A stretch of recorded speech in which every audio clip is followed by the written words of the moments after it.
Favourite phone off the year. എൻ്റെ ഈ ഒരു ഇയറിൽ എനിക്ക് ഏറ്റവും ഫേവറേറ്റ് ആയിട്ട് തോന്നിയ ഒരു ഫോൺ ഇതാണ്. അല്ലെങ്കിൽ എനിക്ക് എന്നെ ഇതൊരു ഫാനാക്കി മാറ്റിയെന്ന് തന്നെ പറയാം. എനിക്ക് അത്രയും ഈ ഒരു ഫോൺ ഇഷ്ടപ്പെട്ടു എന്ന് ഞാൻ പറയുമ്പോൾ തന്നെയും അടുത്ത സമയങ്ങളിൽ ഞാനിതെൻ്റെ പ്രൈമറി ഫോണായിട്ട് ഉപയോഗിക്കുന്നത് ചോദിച്ചു കഴിഞ്ഞാൽ ഇല്ല എന്ന് തന്നെയാണ് എൻ്റെ ആൻസർ. അതായത് ഈ ഫോണിൽ നല്ല വശങ്ങൾ ഒരുപാടുണ്ട് എന്ന് പറയുമ്പോൾ തന്നെയും പോരായ്മകളും ഉണ്ട് എന്നുള്ളതാണ് വാസ്തവം. സോ ഈ വീഡിയോയിൽ നമ്മൾ ഈ ഐഫോൺ എയർ എന്ന് പറയുന്ന ഈ നൈസ് ഐറ്റത്തിൻ്റെ എല്ലാവരും നല്ല അഭിപ്രായമായിട്ടോ പറയുന്നത്, ഭയങ്കരമായിട്ട് എല്ലാവർക്കും ഇഷ്ടപ്പെട്ടിട്ടുണ്ട്. ഈ ഒരു സംഭവത്തിൻ്റെ പ്രോസ് ആൻഡ് കോൺസ് രണ്ടും ഞാൻ പറയുന്നുണ്ട്. കണ്ടു നോക്കുക, നിങ്ങൾക്ക് ഇഷ്ടപ്പെട്ടോ എന്നുള്ളത് നോക്കിയിട്ട് മാത്രം ചൂസ് ചെയ്യാം. ഇതിൻ്റെ കോൺസ് പറഞ്ഞതിന് ശേഷം ഇത് ആരെടുത്താൽ സെറ്റാവും എന്നുള്ള കാര്യം കൂടി ഞാൻ പറയാം. സോ വീഡിയോ മുഴുവൻ കാണുക, അഭിപ്രായങ്ങൾ തീർച്ചയായിട്ടും കമൻറ്റായിട്ട് ഷെയർ ചെയ്യുക. എന്തായാലും അൺബോക്സിങ് ഞാൻ അങ്ങനെ വീണ്ടും ഇവിടെ കാണിക്കുന്നൊന്നുമില്ല, കാരണം ഇതൊക്കെ ഓൾറെഡി നിങ്ങൾ ഒരുപാട് കണ്ടു കാണും. ബോക്സിനകത്ത് ഫോണ് അത്ര തന്നെ ഉള്ളൂ, ഫോൺ പിന്നെ ചാർജിങ് കേബിളാണുള്ളത്. ഡോക്യുമെൻറ്റ്സ് ഒന്നും ഇപ്പോൾ വരുന്നില്ല, നിങ്ങൾക്കറിയാം. ഒരു QR കോഡിൻ്റെ പുറകിൽ കൊടുത്തിട്ടുണ്ട്, അത് സ്കാൻ ചെയ്താൽ ഇതിൻ്റെ മുഴുവൻ പരിപാടികൾ എന്തൊക്കെയാണെന്നുള്ളത് ആ ഡോക്യുമെൻറ്റിൽ അവിടെ കിട്ടും. അത്രേ ഉള്ളൂ. ഇതൊക്കെ അങ്ങോട്ട് മാറ്റി വയ്ക്കാം. നമുക്ക് നേരെ ഫോണിൻ്റെ കാര്യത്തിലേക്ക് വരാം. എന്താണ് ഇതിലെനിക്ക് ഏറ്റവും നന്നായിട്ട് തോന്നിയ കാര്യം എന്ന് ചോദിച്ചു കഴിഞ്ഞാൽ ഡിസൈൻ തന്നെയാണ്. വളരെ കംഫർട്ടബിളായിട്ട് കയ്യിൽ പിടിച്ച് ഉപയോഗിക്കാൻ കഴിയുന്ന ഒരു നൈസ് സെറ്റപ്പ്. ഈ ടൈറ്റാനിയം ഇപ്പോൾ ഒരു ഗ്ലോസി ഫീൽ കൂടി കൊടുത്തിരിക്കുന്നതുകൊണ്ട് ഭയങ്കരമായൊരു പ്രീമിയം ഫീലാണ് നമുക്ക് കയ്യിൽ കിട്ടുന്നത്. ഒപ്പം തന്നെ ഇതിൻ്റെ കളേഴ്സും വന്നിട്ട് വളരെ നന്നായിട്ടുണ്ട്. ഞാൻ എല്ലാ കളറുകളും ഇവിടെ സ്ക്രീനിൽ കാണിക്കുന്നുണ്ട്. അവിടെ നമ്മൾ ഇതിൻ്റെ എക്സ്പീരിയൻസിന് മുംബൈയിൽ ചെന്നപ്പോൾ അവിടെ ഉണ്ടായിരുന്ന ഫോണുകളെല്ലാം ഞാൻ എടുത്ത് പല കളറുകളും മാറ്റി വെച്ച് നോക്കുമ്പോൾ എല്ലാ കളറും തന്നെയും എനിക്ക് ഒരുപോലെ നന്നായിട്ട് ഇഷ്ടപ്പെട്ടു എന്നുള്ളതാണ്. എന്തായാലും 5.64 mm ആണ് ഇതിൻ്റെ തിക്നെസ്, അത്രയും സ്ലിമ്മാണ്. ഒപ്പം തന്നെ 165 ഗ്രാമിൻ്റെ വെയിറ്റ് വരുന്നുള്ളൂ. IP68 വാട്ടർ റേറ്റിംഗ് ഒക്കെയാണ് കൊടുത്തിരിക്കുന്നത്. സെറാമിക് ഷീൽഡ് 2 ഏറ്റവും ബെറ്റർ ആയിട്ടുള്ള അവരുടെ ഏറ്റവും സ്ട്രോങ് ആയിട്ടുള്ള അവരുടെ ഒരു പ്രൊട്ടക്ഷനാണ്. ബാക്കിൽ സെറാമിക് ഷീൽഡ് തന്നെയാണ്. സോ എങ്ങനെ പോയാലും ടൈറ്റാനിയം അടക്കം ഇതിൻ്റെ ഡ്യൂറബിലിറ്റിക്ക് യാതൊരു വിഷയമില്ല, നല്ല സ്ട്രോങ് ആണ്. പലരും ഇത് വളച്ച് പൊട്ടുമെന്നൊക്കെ നോക്കുന്നതിൻ്റെ വീഡിയോ ക്ലിപ്പുകളൊക്കെ ഞാൻ യൂട്യൂബിൽ കണ്ടായിരുന്നു, ഞാൻ ശ്രമിച്ചില്ല. ഒക്കെ നല്ല സ്ട്രെങ്ത് ഉണ്ട് എന്ന രീതിയിൽ തന്നെയാണ് അഭിപ്രായം വന്ന് കണ്ടത്. എനിക്കും ഒരു പ്രശ്നവും തോന്നിയില്ല. ഞാൻ അത്യാവശ്യം ഒന്ന് ബലം പിടിച്ച് നോക്കി, ഒരു പൊട്ടിക്കാനെങ്കില്ല, അടിപൊളിയാണ്. സോ നല്ല ഡ്യൂറബിളായ, വളരെ സ്ലിമ്മായ, കംഫർട്ടബിളായ, നൈസായ ഒരു ഫോൺ. ആകെപ്പാടെ ഇതിൻ്റെ ഡിസൈനിൽ എനിക്ക് ഒരു ചെറിയ പാളിച്ചെന്നൊന്നും പറയാനില്ല, അത്ര വലിയ നോട്ടീസബിളായിട്ട് എനിക്ക് ഇത് ഇങ്ങനെ കൈ ഉപയോഗിക്കുമ്പോൾ ഫീൽ ചെയ്യുന്നില്ല. എന്നാലും പറയണം, പ്രോസ് ആൻഡ് കോൺസ് പറയുമ്പോൾ നമ്മൾ അതിൻ്റെ നെഗറ്റീവ് കൂടി പറയണമല്ലോ. ഈ ഗ്ലോസി ഭാഗത്ത് സ്മഡ്ജസ് പെട്ടെന്ന് പിടിക്കുന്നൊരവസ്ഥയുണ്ട്. ബട്ട് അത് ഇത്രയും സ്ലിമ്മായ ഒരു ഐറ്റം ആയതുകൊണ്ട് അത് കാര്യമായിട്ട് ശ്രദ്ധയിൽപ്പെടുന്നില്ല എന്നുള്ളതാണ്. സോ അതൊരു ഇഷ്യൂ അല്ല, നൈസായിട്ടുണ്ട്. എന്തായാലും എനിക്ക് ഇഷ്ടപ്പെട്ടു. ഈ ക്യാമറ ഡിസൈൻ കണ്ടപ്പോൾ ഞാൻ ഇത് ഭയങ്കരമായിട്ട് ബൾക്കായിട്ട് നിൽക്കുമെന്ന് വിചാരിച്ചത്, പക്ഷേ അങ്ങനെ ഒരു ഫീലും വരുന്നില്ല. അത് അവർ ഭംഗിയിൽ ഡിസൈൻ ചെയ്തിട്ടുള്ളത് കൊണ്ട് ആ ഒരു വലുപ്പം കൂടുതൽ ഫീൽ ചെയ്യുന്നില്ല. സോ മൊത്തത്തിൽ ഇതിൻ്റെ ഡിസൈൻ നന്നായിരിക്കുന്നു. താഴെ ടൈപ്പ് സി പോർട്ടും മുകളിൽ ഡിസ്പ്ലേയുടെ ഭാഗത്തേക്ക് ഇങ്ങനെ ഇത്തിരി ചേർന്നാണ് നിൽക്കുന്നത്. താഴെ മൈക്രോഫോണിൻ്റെ സെറ്റപ്പും കാര്യങ്ങളൊക്കെയാണ്. റൈറ്റ് സൈഡിൽ power button, camera control button, left സൈഡിൽ വോളിയം ബട്ടൺ, അതേപോലെ ആക്ഷൻ ബട്ടൺ, മുകളിൽ സ്പീക്കറിൻ്റെ ഒരു സെറ്റപ്പ് അടങ്ങുന്ന ഭാഗമൊക്കെയാണ്. സോ മൊത്തത്തിൽ ഇങ്ങനെയാണ് ഇതിൻ്റെ ഒരു ഓവറോൾ ഡിസൈൻ. 6.5 ഇഞ്ച് വരുന്ന 120 ഹെർട്സിൻ്റെ OLED ഡിസ്പ്ലേ ആണ്. അതായത് പ്രൊമോഷൻ ഡിസ്പ്ലേ തന്നെ കൊടുത്തിട്ടുണ്ട്. പിന്നെ അതിൽ ഡൈനാമിക് ഐലൻഡ് സെറ്റപ്പാണ്, നിങ്ങൾക്ക് ഇവിടെ കാണാം. ഓൾവേസ് ഓൺ ഡിസ്പ്ലേ വരുന്നുണ്ട്. ഡോൾബി വിഷൻ 10-bit ഡിസ്പ്ലേ സെറ്റപ്പാണ്. സോ വിഷ്വൽ ക്വാളിറ്റിക്ക് യാതൊരു കോംപ്രമൈസും ഇല്ലാത്ത തരത്തിൽ നല്ല ബെസ്റ്റ് ഡിസ്പ്ലേ ക്വാളിറ്റി. 1000 നിറ്റ്സിൻ്റെ മാക്സ് ബ്രൈറ്റ്നസ്, 1600 പീക്ക് ബ്രൈറ്റ്നസ്, 3000 നിറ്റ്സിൻ്റെ ഔട്ട്ഡോർ ബ്രൈറ്റ്നസും കൊടുത്തിട്ടുണ്ട്. ഒപ്പം തന്നെ ആൻറ്റി റിഫ്ലക്റ്റീവ് കോട്ടിങ്ങും കൊടുത്തിട്ടുണ്ട്. അതായത് നമ്മൾ എന്തെങ്കിലും ഗ്ലെയറോ ലൈറ്റോ ഒക്കെ അടിക്കുമ്പോൾ പെട്ടെന്ന് റിഫ്ലക്ഷൻ വരുന്നത് ഒരു ബുദ്ധിമുട്ടാണ്. നമുക്ക് സാധാരണ ഫോണുകളിലുള്ളതാണ്, ഔട്ട്ഡോറൊക്കെ ചെല്ലുമ്പോൾ ബുദ്ധിമുട്ടാണ്. ഇതിലത് കുറവാണ് എന്നുള്ളതാണ്. ബട്ട് ഫ്രാങ്ക്ലി ഞാൻ പറയുകയാണെങ്കിൽ S25 അൾട്ര, നമ്മുടെ S25 അൾട്രയുടെ അത്രയും ഒരു നിലവാരം തോന്നിയില്ല. അതിൻ്റെ അത്രയൊന്നുമില്ല, അതിൻ്റെ ഒരു പകുതിക്കൊക്കെ ഉള്ളൂ. എന്നാലും ഒന്നുമില്ലാത്തതിനേക്കാൾ ഭേദമല്ലേ ഒരു ചെറിയ ആൻറ്റി റിഫ്ലക്റ്റീവ് കോട്ടിംഗ് എന്ന് ചോദിച്ചാൽ തീർച്ചയായിട്ടും ആ ഒരു ലെവലിൽ നല്ലതാണ്. സോ ഡിസ്പ്ലേയുടെ പോയിന്റ് ഓഫ് വ്യൂ യാതൊരു പ്രശ്നവുമില്ല, നല്ല ക്വാളിറ്റി ഡിസ്പ്ലേ ആണ്. പക്ഷേ ഒരു പ്രധാനപ്പെട്ട ഒരു ന്യൂനത, അല്ലെങ്കിൽ എനിക്ക് ഇഷ്ടപ്പെടാതെ പോയൊരു കാര്യം ഈ ഭാഗത്താണുള്ളത്. ഓഡിയോ നല്ലതാണ്, പക്ഷേ എന്താ പ്രശ്നം എന്ന് ചോദിച്ചു കഴിഞ്ഞാൽ സിംഗിൾ സ്പീക്കറേ ഉള്ളൂ. അത് മുകളിൽ കാണുന്ന ഇയർ പീസിൻ്റെ ഭാഗമുണ്ടല്ലോ, ആ ഒരു സിംഗിൾ സ്പീക്കറേ ഉള്ളൂ. അതിൻ്റെ സൗണ്ടും അത്ര ഭയങ്കരമായിട്ടൊന്നും എനിക്ക് തോന്നിയില്ല. ഞാനൊന്ന് കേൾപ്പിക്കാം.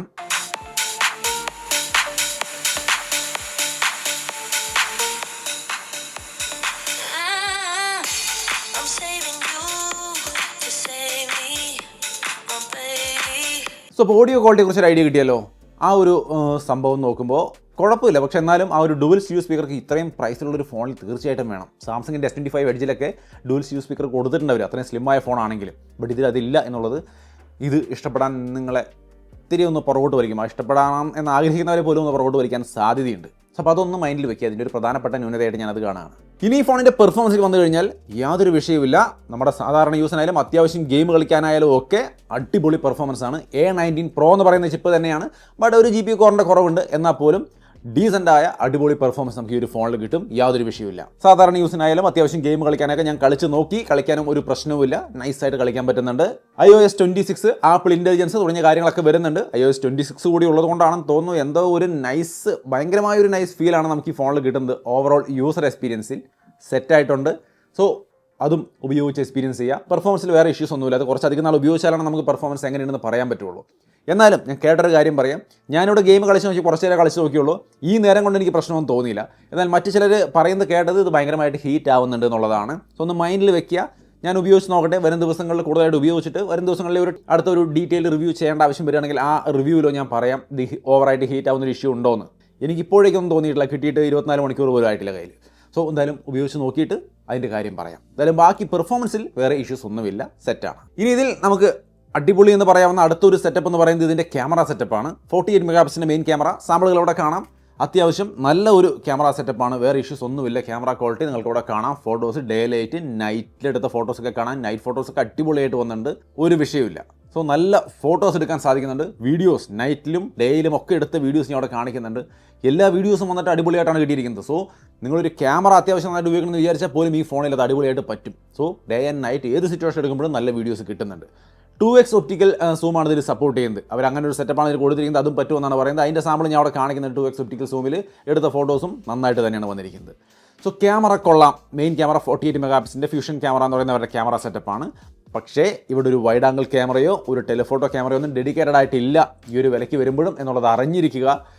S25 എഡ്ജ് ഒക്കെ നോക്കിയാൽ അതിൽ വൈഡ് ആംഗിൾ ക്യാമറ ഒക്കെ കൊടുത്തിട്ടുണ്ട്.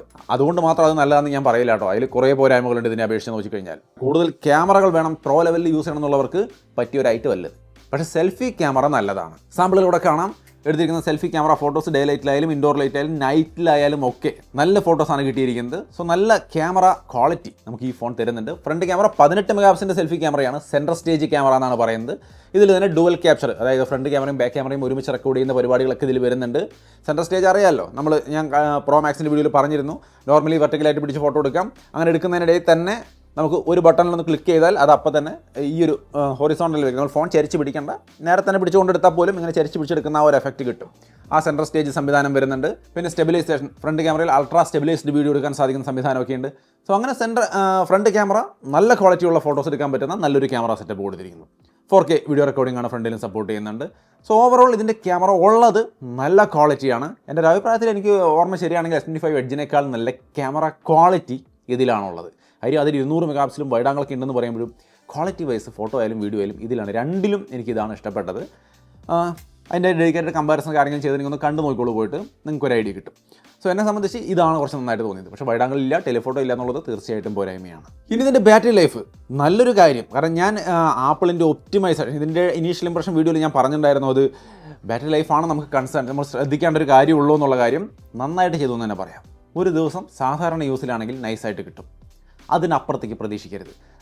16 Pro ഒക്കെ കൊടുത്തിരുന്ന ഒരു ബാറ്ററി ലൈഫ്, അതൊക്കെ ഉപയോഗിച്ചിട്ടുള്ള ആൾക്കാർക്ക് അറിയാം. ആ ഒരു റേഞ്ചുള്ള ബാറ്ററി ലൈഫാണ് ഈ ഒരു ഫോൺ പ്രൊവൈഡ് ചെയ്യുന്നത്.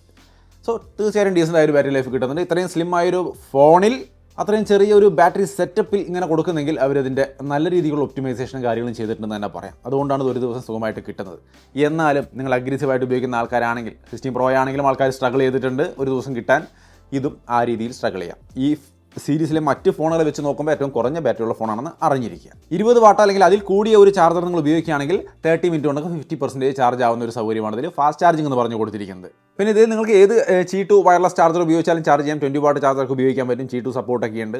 സോ നല്ലൊരു ബാറ്ററി സെറ്റപ്പ് എന്ന് പറയാം കേട്ടോ. ഇനി ഇതിൻ്റെ കോൾ നെറ്റ്വർക്ക് ഭാഗത്തൊക്കെ ഒരുപാട് ഇമ്പ്രൂവ്മെൻ്റ് ആണ്. നല്ല കോൾ നെറ്റ്വർക്ക് സംവിധാനങ്ങളുണ്ട്. ആപ്പിൾ N1 ചിപ്പ് വരുന്നുണ്ട്. അതുപോലെ Wi-Fi 7, Bluetooth 6 എല്ലാ കാര്യങ്ങളും അടക്കം നല്ലൊരു നെറ്റ്വർക്ക് റിസപ്ഷൻ സംവിധാനങ്ങൾ ഏർപ്പെടുത്തിയിട്ടുണ്ട്. NFC അടക്കമുള്ള സൗകര്യങ്ങൾ സപ്പോർട്ട് ചെയ്യുന്നുണ്ട്. ഇനി ഫോണിൻ്റെ വേറൊരു കാര്യം, ഡുവൽ eSIM ആണ് സപ്പോർട്ട് ചെയ്യുന്നത്. ഫിസിക്കൽ സിം സപ്പോർട്ട് ചെയ്യില്ല. അതും ഒന്ന് അറിഞ്ഞിരിക്കുക. അത് വലിയ വിഷയമല്ല, നമുക്ക് eSIM ആക്കിയാൽ ഉപയോഗിക്കാം.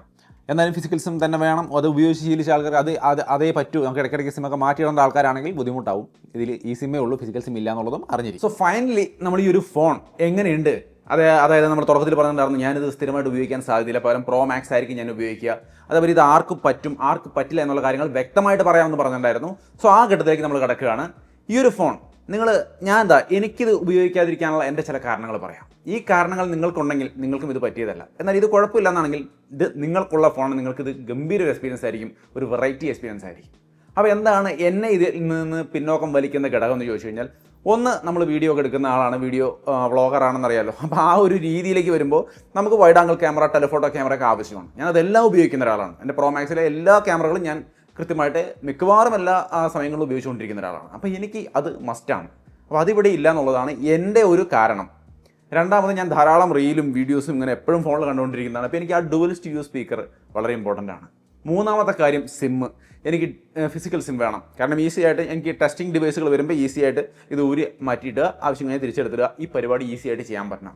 ഈ 3 കാര്യങ്ങളാണ് മെയിനായിട്ടും എനിക്ക് ഈ ഫോണിൽ ഇത് എൻ്റെ പ്രൈമറി ഫോണായിട്ട് കൊണ്ടുനടന്ന് ഉപയോഗിക്കുക എന്ന് പറയുന്നതും എന്നെ പിന്നോക്കം വലിക്കുന്നത്. സോ നിങ്ങൾക്ക് ഈ പ്രശ്നങ്ങളുണ്ടോ എന്നുള്ളത് നിങ്ങൾ ആലോചിച്ച് നോക്കുക. ഇതാണ് ഇതിനകത്തെ മെയിൻ ഇഷ്യൂസ്. സോ അപ്പോൾ ഈ പ്രശ്നങ്ങൾ നിങ്ങൾക്ക് കുഴപ്പമില്ല എന്നുണ്ടെങ്കിൽ പിന്നെ നിങ്ങൾക്ക് ഈ ഒരു ഫോൺ ഒരു വെറൈറ്റി എക്സ്പീരിയൻസ് ആയിരിക്കും, അടിപൊളിയായിരിക്കും.